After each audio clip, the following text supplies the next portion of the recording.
नमस्कार, देश की बात में आपके साथ हैं और पहले बात अफगानिस्तान के हालात की और वहां का असर अपने देश पर।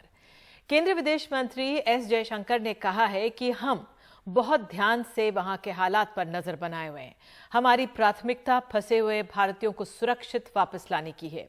न्यूयॉर्क में तालिबान के प्रति व्यवहार पर सवाल पूछे जाने पर उन्होंने कहा है कि अभी शुरुआती दिन है। हमारी अफगान नागरिकों से ऐतिहासिक रिश्ते रहे हैं और वही जो नीति है आगे की हमारे, उसका मार्गदर्शन किया जाएगा। तो इस समय जो सबसे बड़ी प्राथमिकता सरकार की यह है कि जो हमारे भारतीय वहां पर मौजूद हैं वो सुरक्षित वापस लाए जा सकें और अफगानिस्तान में लगातार बदलते हालात पर नजर बनी हुई है सरकार की। तो बहरहाल हम आगे बढ़ रहे हैं। अफगानिस्तान का कब्जा हिंदुस्तान में पोलराइजेशन का जरिया बना हुआ है। देश में वहाबी मुसलमानों के एक तबके ने तालिबान की हिमायत शुरू कर दी है, तो उत्तर प्रदेश के मुख्यमंत्री योगी आदित्यनाथ ने ऐसे लोगों को बेनकाब करने को कहा है। यूपी बीजेपी के आईटी सेल ने ट्वीट किया है कि योगी जी तालिबान की बर्बरता की वजह से देवबंद में एटीएस की यूनिट खोल रहे हैं। अफगानिस्तान की हकीकत से बेखबर लोग सोशल मीडिया पर तालिबान के पक्ष विपक्ष में सांप्रदायिक बहस कर रहे हैं और इससे सामाजिक ध्रुवीकरण की चिंताएं बढ़ रही हैं। काबुल एयरपोर्ट पे तालिबान और उसकी तालिबानी शरीयत के कानून से खौफजदा आम अफगानी मुसलमान कई दिन तक मुल्क छोड़ के भागने की कोशिश करते रहे। क्या खौफ होगा तालिबान का कि किसी भी कीमत पे वहां से भागने के लिए कुछ जहाज के डैनों तो कुछ उसके पहियों से चिपक गए और आसमान से गिर के चीथड़ों में बदल गए। हिंदुस्तान में तालिबान के हिमायती मौलाना इन खौफजदा लोगों को अमरीकी एजेंट बताते हैं। वो अमेरिका के लोग थे जो अमेरिका के साथ भागने को तैयार, जिनको अमेरिका रोटियां खिला रहा था और माल दे रहा था, डॉलर दे रहा था। वो चूंकि डरे हुए हैं, हालांकि उनको भी माफ़ कर दिया है अफगान तालिबान ने। वहाबी सोच के तमाम मौलाना हज़ारों बेगुनाह मुसलमानों के कातिल तालिबान की हिमायत में उतरे हैं। कह रहे हैं कि अब उनका हृदय परिवर्तन हो गया है। कुछ तो उनकी तुलना पैगंबर मोहम्मद साहब से कर रहे हैं। जो मदीने में हमारे हुजूर मोहम्मद सल्लल्लाहु अलैहि वसल्लम थे, वही नक्शे पे आज तालिबान चल रहे हैं। ये खुशी की बात है। जो मदीने में हमारे हुजूर मोहम्मद सल्लल्लाहु अलैहि वसल्लम थे, वही नक्शे पे आज तालिबान चल रहे हैं। ये खुशी की बात है। All India Muslim personal law board के प्रवक्ता मौलाना सज्जाद नोमानी ने तो तालिबान के खूनी इतिहास को भुलाकर उन्हें एक तरह से अहिंसा का पुजारी बताया और उनके अफगानिस्तान पे कब्जा करने पे उनको हिंदुस्तान से सलाम भेजा। मुबारक हो इमारत इस्लामी अफगानिस्तान के कायदीन को। आपका दूर बैठा हुआ ये एक हिंदी मुसलमान आपको सलाम करता है, आपकी अज़मत को सलाम करता है, आपकी जुरत और हौसले को सलाम करता है, आपके जज्बे ईमानी को सलाम करता है। यूँ तो अफगानिस्तान में मुस्लिम आबादी 97.07% है और गैर मुस्लिम सिर्फ 0.3% हैं। अफगानिस्तान में पश्तून, ताजिक, हज़ारा, अलमाक, तुर्कमेन और बलोच कबीले हैं जिनमें वर्चस्व की लड़ाई चलती रहती है। वहाँ उदार इस्लाम और कट्टर इस्लाम के बीच भी लड़ाई है। लेकिन अब अफगानिस्तान में मुसलमानों की आपसी लड़ाई भारत में ध्रुवीकरण की राजनीति की खुराक बन रही है। अब जैसे तालिबान का समर्थन कर रहे हैं कुछ लोग, महिलाओं के साथ क्या क्रूरता बरती जा रही है, वहां पर बच्चों के साथ क्या क्रूरता बरती जा रही है अफगानिस्तान में। लेकिन कुछ लोग बेशर्मी के साथ तालिबान का समर्थन किए जा रहे हैं, तालिबानीकरण करना चाहते हैं।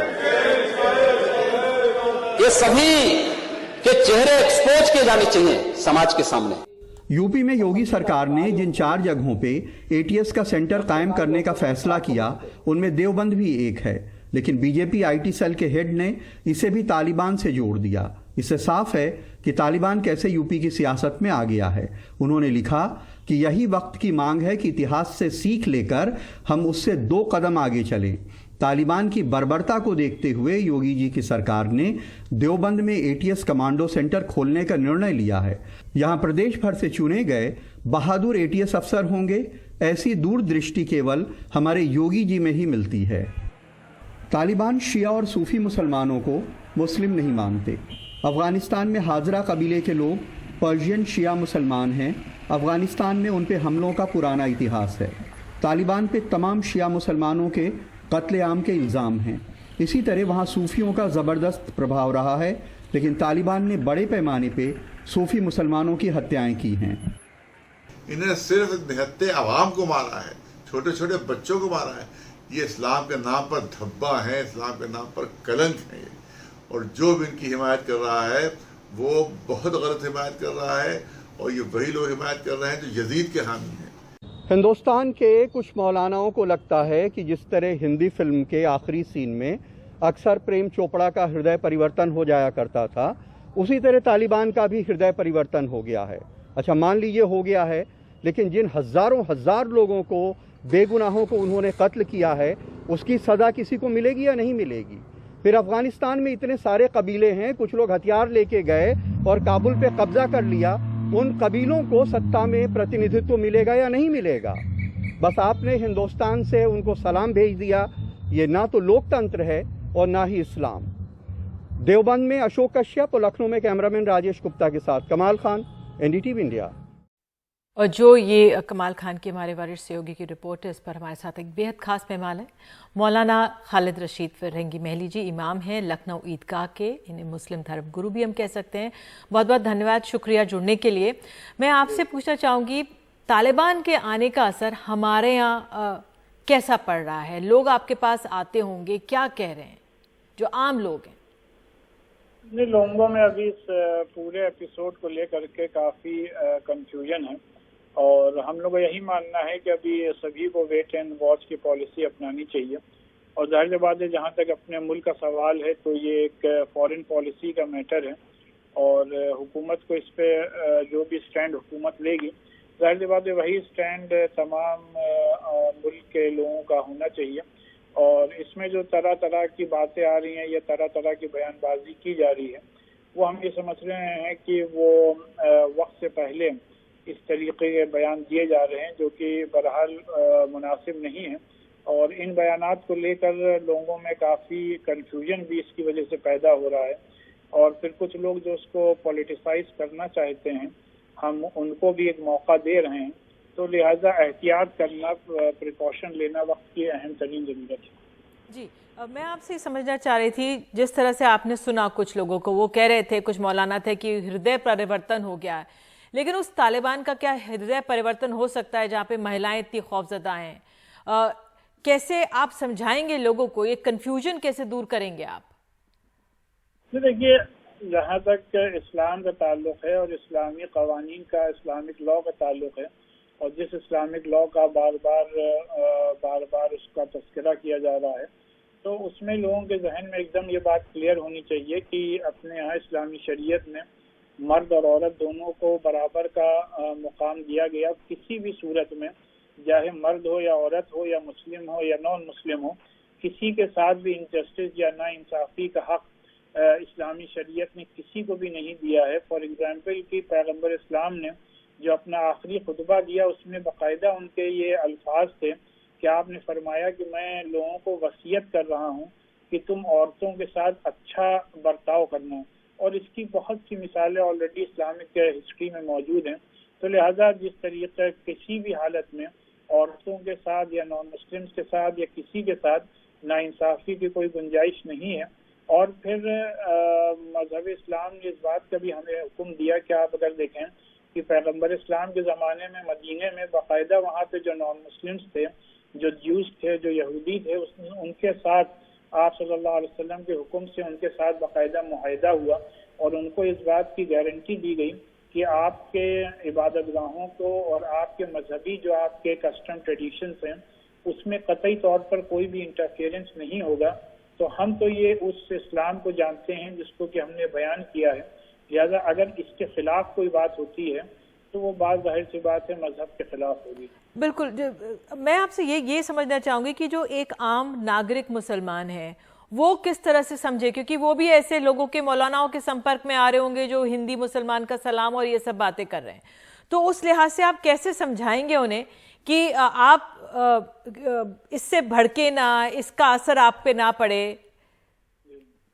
नहीं, इससे बिल्कुल भी भड़कने की जरूरत नहीं है। ये दूसरे मुल्क का मामला है, जाहिर सी बात है अफगानिस्तान का मामला है। सबको ये बात भी अपने जहन में रखनी चाहिए कि अफगानिस्तान और अपने मुल्क का हमेशा से अच्छे ताल्लुकात रहे हैं। उन ताल्लुकात पर कोई सवालिया निशान नहीं लगना चाहिए। और जाहिर सी बात है जो अपने मुल्क का किसी भी मुल्क के सिलसिले में स्टैंड हो, वही हम सबका स्टैंड होना चाहिए और होता है। लिहाजा इस सिलसिले में कोई भी कंफ्यूजन लोगों के जहनों में नहीं होना चाहिए। और अभी वहाँ पर कोई भी हुकूमत नहीं बनी है और हुकूमत बनने का सबको इंतजार करना चाहिए। और उसको इतने कहना चाहिए प्रोवोकेटिव अंदाज में या इतने बड़े अंदाज में अपने मुल्क में लोग क्यों ले रहे हैं, ये बात भी समझ में नहीं आ रही। बिल्कुल, आपने ये सही फरमाया। एक और अंत में, क्योंकि उत्तर प्रदेश में हमारे चुनाव होने वाले हैं, अब सियासी बयानबाजी तेज होगी, इसका प्रयोग भी किया जाएगा, आपकी कुछ चिंताएं हैं? नहीं, यकीनी तौर पे देखिए इस मुद्दे को कहीं ना कहीं पॉलिटिसाइज करने की कोशिश की जाएगी और जिसकी की इब्तिदा हो चुकी है। और अगर हम ये मौका देंगे तो कहीं ना कहीं हम और बड़ी गलती करेंगे। तो ऐसे माहौल में तो हम सबको, खासकर जो लोग जिम्मेदार हैं, उनको अपनी जिम्मेदारी समझ के हर किस्म से एहतियात करने की ज़रूरत है। और अगर किसी दूसरे मुल्क में कोई बड़ा डेवलपमेंट हो रहा है तो उस डेवलपमेंट को हम अपने यहाँ अपने मुल्क में उसको अपने ऊपर ओढ़ लें तो वो दानिशमंदी नहीं है। बिल्कुल, बहुत बहुत धन्यवाद जुड़ने के लिए। और आपसे हमारे एनडीटीवी के दर्शकों तक बात पहुंचेगी कि बिल्कुल जिम्मेदारी से आगे बढ़ना चाहिए। दूसरे मुल्क की बात हो रही है, ज़हनी तौर पे उससे ना जुड़ें। बहरहाल आपको बता दें कि आज अफगानिस्तान का 122वां स्वतंत्रता दिवस है। देश के झंडे को लेकर सवालों के बीच इस मौके पर लोगों ने, महिलाओं ने, पुरुषों ने काबुल में विशालकाय झंडे के साथ एक रैली निकाली। 200 मीटर लंबा ये झंडा लिए लोग तालिबान की नाक के नीचे से गुजरे हैं।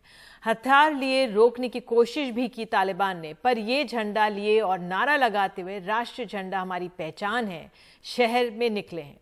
महिलाओं के ऊपर पाबंदियों के बीच महिलाओं का इसमें शामिल होना भी अपने आप में एक बड़ी बात है। तो तालिबान ने काबुल में काबिज होने के बाद भले ही दावा किया हो कि महिलाओं को काम करने से नहीं रोकेंगे, लेकिन जमीनी हालात कुछ और बता रहे हैं। काबुल में तालिबान पहुंचे और ब्यूटी पार्लरों के बाहर लगी महिलाओं की तस्वीरें सफेद पड़ गईं। सब पर पुताई हो गई। इसके पहले 1996 में जब वो सत्ता में आए थे तो महिलाओं से शिक्षा और रोजगार तक के हक छीन लिए गए थे। उनके खिलाफ अत्याचारों की कहानियां दहलाने वाली होती थी। लेकिन इस बार तालिबान ये जताने की कोशिश कर रहा है कि महिलाओं को लेकर उसका रुख बदला है। पहली बार ऐसा हुआ कि अफगानिस्तान के मुख्य टेलीविजन चैनल तोलो न्यूज पर एक महिला एंकर मावलावी अब्दुल हक ने तालिबान के प्रतिनिधि का इंटरव्यू किया। यहाँ तक कि अपनी पहली प्रेस कॉन्फ्रेंस में तालिबान ने शरिया के तहत महिला अधिकारों पर हामी भरी। लेकिन दुनिया भर में महिलाओं के प्रति उनके रवैये को लेकर चिंता बनी हुई है। हमें इस पर पूरी पारदर्शिता चाहिए, रोशनी चाहिए कि तालिबान क्या कर सकता है। अभी तो ब्यूटी पार्लर्स पर सफेदी कर रहे हैं, इसके बाद क्या होता है देखते हैं। लोग मुझसे पूछते हैं कि जब तालिबान ये कहता है कि हम बदल गए हैं, हम महिलाओं को नुकसान नहीं पहुंचाएंगे वगैरह वगैरह, हम देखेंगे लेकिन चांस नहीं ले सकते।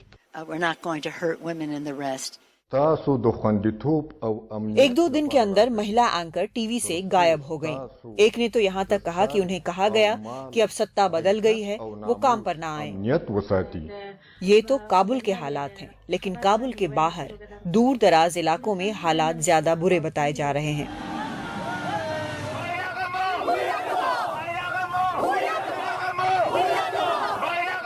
अब 24 अगस्त को जेनीवा में ह्यूमन राइट्स काउंसिल की अफगानिस्तान में मानवाधिकार चिंताओं को लेकर विशेष बैठक होगी। इस बैठक में 19 से ज्यादा देश भाग ले रहे हैं। दिल्ली से कादम्बिनी शर्मा, एनडीटीवी इंडिया। तो अफगानिस्तान के कब्जे में लेने के बाद तालिबान ने आश्वासन दिया है कि अफगानिस्तान को चरमपंथ के गढ़ के तौर पर इस्तेमाल नहीं किया जाएगा। उन्होंने इस्लामी कानून व्यवस्था शरिया के मुताबिक महिलाओं को अधिकार देने की बात भी कही। लेकिन जैसे जैसे काबुल में हालात एक तरह से आप देख रहे हैं, दिन गुजर रहे हैं, लोग ये जानने का इंतजार कर रहे हैं कि तालिबान सरकार का शासन अफगान महिलाओं, मानवाधिकारों और राजनीतिक आज़ादी के लिए कैसे साबित होने वाला है। देखिए काबुल के बीच से बीबीसी के संवाददाता सिकदर किरमानी की report. This is the center of Kabul, and this is a city that's gradually returning to some kind of normality, even as its residents process the dramatic events of the past few weeks. There are more restaurants and shops that are open today than there have been in previous days. There's more traffic in the streets, more people in the streets, though not quite as many as usual. And in particular, there are fewer women, though I have seen some, and not necessarily wearing the all-encompassing burqa. The fear is, of course, that in the coming days, the coming months, the Taliban will impose more of their strict restrictions on women. There's also a strong presence of heavily armed Taliban fighters patrolling the city in vehicles like this. They say they're here to prevent looting and unrest. Despite their assurances of an amnesty for those linked to the government, many who are here will be deeply fearful for their future. There are still large, chaotic and panicked crowds at the airport, and residents are really crucially waiting to find out what kind of government emerges from all of this. The deputy leader of the Taliban, Mullah Baradar, last night flew into the southern city of Kandahar from the group's political office in Doha. Today, other senior Taliban leaders have also been meeting with Afghan politicians. Meanwhile, in the east of the country, protesters rallied around the red, green and black flag of the Afghan state that the Taliban have been replacing with their own white and black one in many places. In Jalalabad, at least 2 people were reportedly killed as the Taliban fired at the crowd. Despite adopting a fairly conciliatory tone in public so far, many fear the Taliban will not accept any challenge to their authority. और फिलहाल वक्त है देश की बात में एक break के बाद आपको आगे बताएंगे कि किस तरह से भारत आने वाले सामान के आयात एक तरह से पूरी तरह से ठप हो गया अफगानिस्तान से। क्यों? एक रिपोर्ट।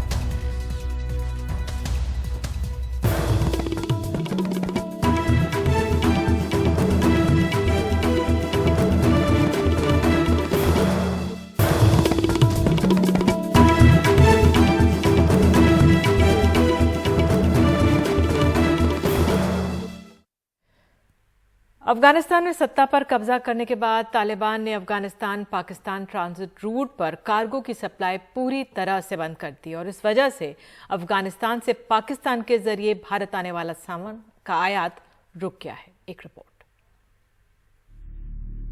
काबुल पर तालिबान के कब्जे के बाद काबुली वाला जो सूखे मेवे लाता था वे अब सरहद पार ही रह जा रहे हैं। भारत में ड्राई फ्रूट्स की जो 85% खपत अफगानिस्तान से आती थी वह सरहद पर रोक दी गई है। Federation of Indian exports organisation के सीईओ अजय सहाय के मुताबिक सप्लाई रुकने से यहाँ ड्राई फ्रूट्स महंगे हो सकते हैं। अभी तक जो हमें सूचना मिली उसके हिसाब से जो अफगानिस्तान का जो भी लैंड रूट के थ्रू इंपोर्ट होता था, जो पाकिस्तान के थ्रू होता था, वो बंद हो गया है बिकॉज तालिबान ने कोई भी मूवमेंट अफगानिस्तान से पाकिस्तान की तरफ बंद कर रखा है। तो इससे जो इंपोर्ट्स है वो प्रभावित होगा। अभी तक हमारा एक्सपोर्ट ज़्यादा प्रभावित नहीं हुआ बिकॉज एक्सपोर्ट्स के लिए हम या तो international north south trade corridor route को यूज़ करते हैं जो ईरान के थ्रू जा रहा है, या फिर हम थर्ड कंट्री एक्सपोर्ट लाइक हम दुबई के थ्रू एक्सपोर्ट कर रहे हैं। साल 2020-2021 में भारत और अफगानिस्तान के बीच कुल कारोबार 1.35 अरब डॉलर का रहा। चिंता अफगानिस्तान में भारतीय कंपनियों के सैकड़ों प्रोजेक्ट्स और अरबों डॉलर के निवेश की भी है। फिक्की के सेक्रेटरी जनरल दिलीप चनॉय ने एनडीटीवी से कहा कि अफगानिस्तान में भारतीय निवेश को सुरक्षित रखने के लिए सरकार को वहां बनने वाली नई सरकार से बात करनी होगी।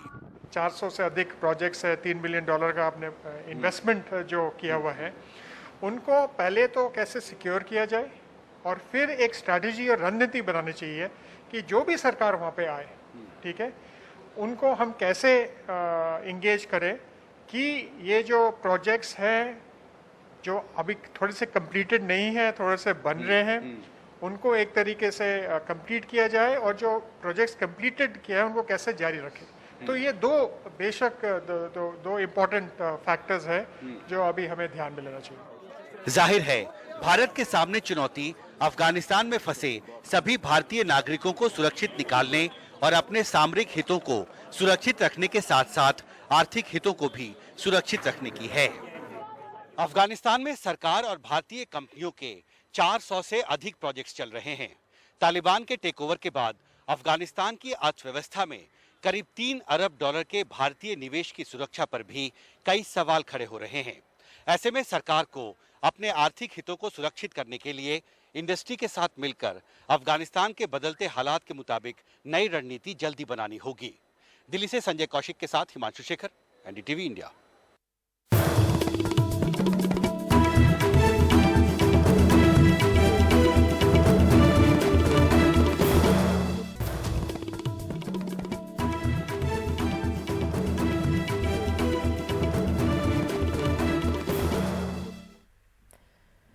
गुजरात हाई कोर्ट ने एक अंतरिम आदेश में गुजरात के धार्मिक स्वतंत्रता संशोधन कानून 2001 के कुछ हिस्सों पर रोक लगा दी है।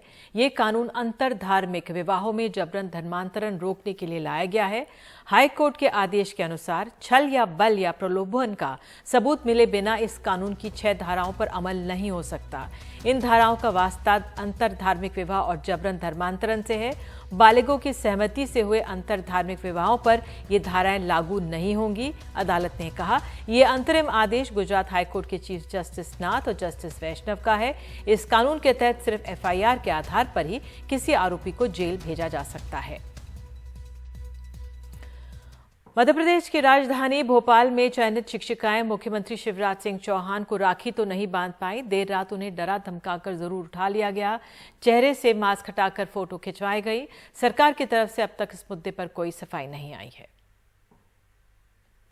फोटो ना निकालो, आपको पॉइंट को मत दीजिएगा, फोटो निकालिए। मामा दे दो, जय रे, मांगे मांगे, जय रे।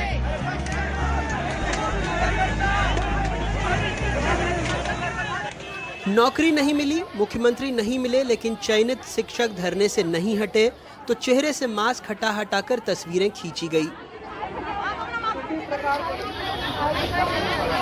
सरकार पे अगर विश्वास नहीं है, हम क्वेश्चन करना चाहें आप, तो वो अभी की स्थिति तो नहीं है। खुलेआम धमकी दी गई कि सरकारी नौकरी मिलने में मुश्किल होगी। वहाँ मामा जी रैली में बिजी है, उसमें कोई कोरोना प्रोटोकॉल फॉलो नहीं हो रहा है। जबरदस्ती हमारे साथ महिला साथियों का फोटो लिया जा रहा है, उनको एफआईआर की धमकी दी जा रही है, चेहरा पकड़ के उनका फोटो जबरदस्ती लिया जा रहा है। कोविड का समय चल रहा है, किसी भी तरह के यहाँ पे होम की गाइडलाइन चल रही, किसी भी तरह का प्रदर्शन, किसी तरह का जल समारोह, किसी भी तरह का आंदोलन वर्जित है। ऐसा कोई भी और होता तो हम लोग एफआईआर दर्ज कर चुके होते और बल का प्रयोग करते होते। आप हमारे साथ के लोग हैं, हमारे साथ भविष्य में भी काम करेंगे। हमें पूरी उम्मीद है कि आपका पूरा प्रोसेस पूरा होगा, जो समय निर्धारित है उसके अनुरूप या जो भी व्यवस्था है उसके अनुरूप। लेकिन अगर ये व्यवस्था और आर्म ट्विस्टिंग और इस तरह से करेंगे कि सड़क को घेर के रखेंगे, बैंक है यहाँ पे, लोगों के मकान है यहाँ पे, ये तो गलत है। भोपाल में लगभग 3 सालों से चयनित होने के बाद भी नियुक्ति की राह देख रहे चयनित शिक्षक मुख्यमंत्री शिवराज सिंह चौहान को राखी बांधने पहुंचे थे।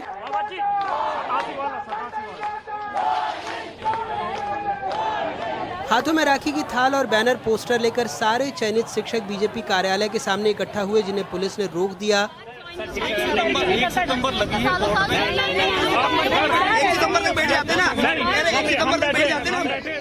7 सालों के लंबे इंतजार के बाद 2018 में शिक्षकों की भर्ती प्रक्रिया शुरू हुई।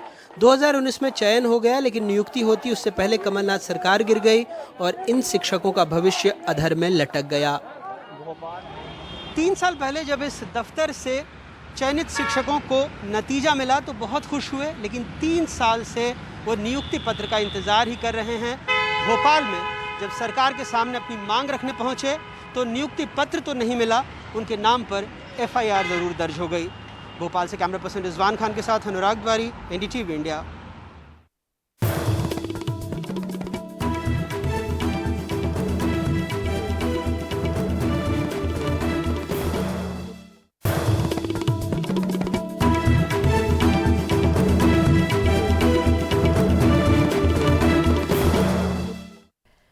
साल 2016 में कश्मीर के हालात बहुत नाजुक थे। आए दिन हिंसा और कर्फ्यू के कारण आम जिंदगी कैद होकर रह गई थी। इन सब के बीच एक नौजवान ने सकारात्मक राह अपनाई। बड़गांव के 12वीं क्लास के एक छात्र और फुटबॉल खिलाड़ी शाह हुजैब ने फुटबॉल ट्रिक सीखा और अब दूसरे कश्मीरियों को भी सिखाना चाहता है।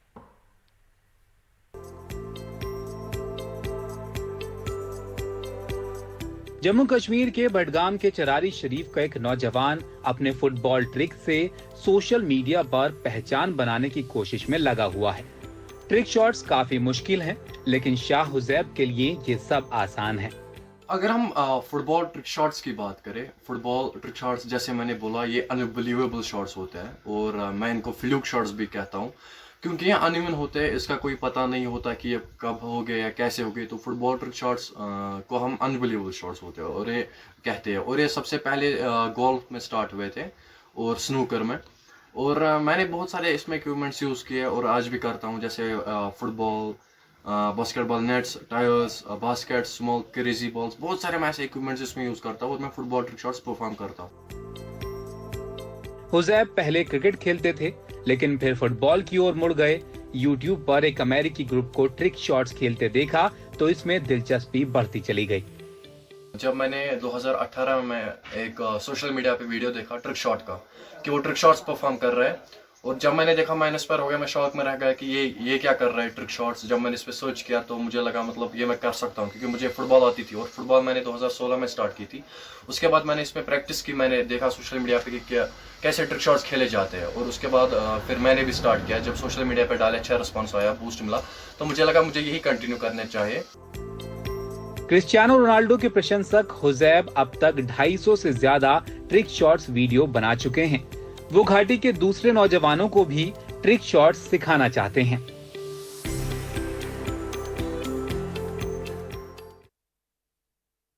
इसी खबर के साथ देश की बात में आज के लिए इतना ही। नमस्कार।